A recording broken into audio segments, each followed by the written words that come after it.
Sandwich time! Hey, Ryan. Wow, that's quite a sandwich. Yeah, I got to celebrate Eid this past weekend with some friends, and I made a sandwich with some leftovers. Ooh, looks good. I made you one too. Thanks, Rye. I'm Pamela Kirkland. And I'm Ryan Willard. It's Tuesday, April 25th. This is the 10 News. Here are 10 things you need to know. Processing. First up, Eid Mubarak to all of our listeners who celebrated the end of Ramadan over the weekend. The Islamic month of fasting came to a close with feasts and celebrations on Eid al-Fitr, which fell on Friday, April 21st. Around the U.S., some schools are starting to honor Eid with a day off. Houston area schools were closed on Friday to mark the occasion. Woohoo! And another big holiday took place over the weekend, Earth Day. Saturday, April 22nd was the worldwide celebration of the Earth, and the theme this year was Invest in Our Planet. With Arbor Day coming up this Friday, April 28th, it's the perfect time to plant trees, shop at farmers markets, conserve water, and support pollinators. I have an update on the situation in Ukraine, but first, we wanted to answer a question from one of our tenors, Ronan. Hi, my name's Ronan. I'm 11 and I live in Los Angeles, California. I was wondering why Russia won't stop attacking Ukraine. It's really mean, and I wonder if anybody can talk to Russia's president and tell them to stop, because it's really horrible. Great question, Ronan. And we agree that it's just mean. While no one knows the exact reason that Russian President Vladimir Putin decided to invade Ukraine, it is likely that it was due to Ukraine becoming more allied with the Western countries, and Putin saw that as a threat to Russia. Now here's what we know about the current situation. A couple weeks ago, there were leaks from US intelligence which show that there's infighting in Russia around the war in Ukraine, which could be good news for Ukraine. Also, Russian forces accidentally bombed their own city last week.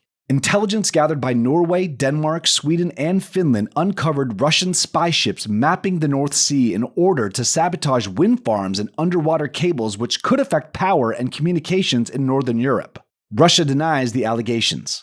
That's all the news we have right now in Ukraine. We'll keep you updated, so thank you again, Ronan. Tenors, please keep asking us questions about things you want to know. Another conflict is unfolding a few thousand miles south of Ukraine in the northeast African nation of Sudan. Sudan is the third largest country in Africa, just south of Egypt, and borders 7 other countries. A military coup in 2021 put the Sudanese army in charge of the government, but that was supposed to be temporary. The people protested for a democratic government. Now, the general leading the army and another general leading a separate military force disagree about the direction the country is going. A few weeks ago, violence erupted between the 2 military units in Sudan's capital of Khartoum. Civilians have been caught in the crossfire and are fleeing Sudan to neighboring Chad. Aid organizations say the conflict is creating a humanitarian crisis, and the Sudanese people need food, water, and safe shelter. That is bad. We've got some news from SpaceX. Their latest and biggest rocket launch didn't go as planned. Scheduled for a few weeks ago, the first launch was aborted at the last minute. When the launch finally went ahead last week, the new Starship exploded a few minutes into launch.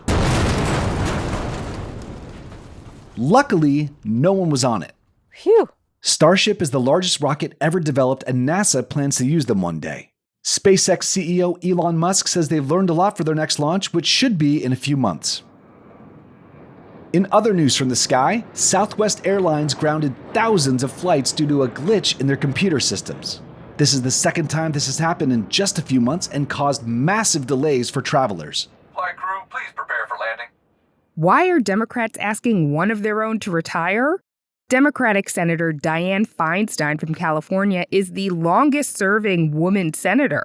She has championed liberal values, but lately has struggled with her health. She already announced that she'll retire in 2024, but Democrats are asking her to vacate her seat early. That's because she has a seat on the important Senate Judiciary Committee, where Democrats have a slim majority. Senator Feinstein has not been able to serve while she's been treated for her health, so Democrats are pushing her to retire so they can replace her on the committee and maintain their majority. The NYPD's much-debated robot dog was called into action last week to test the structure of a collapsed parking garage in Manhattan's financial district. The purchase of the expensive robot has been criticized by New Yorkers, with fears the NYPD would use it for illegal searches. In this case, it did help 5 injured people escape from the car park rubble. A toddler made the headlines when he found a way to bypass White House security. No way! Secret Service agents apprehended the curious young visitor after he squeezed between the bars of the fence around the White House, which is just the sort of thing one of my little siblings would do. I'm talking about you, Sydney. I'm sure that's what your older brothers and sisters say about you, Ryan. Probably. We have some very exciting news from the world of entertainment. Everyone's favorite platypus-owning thrill seekers are making a comeback! Phineas and Ferb return to screens thanks to Disney+, and fans of the original show will be glad to hear that the show's co-creator, Jeff Swampy Marsh, is on the team bringing them back.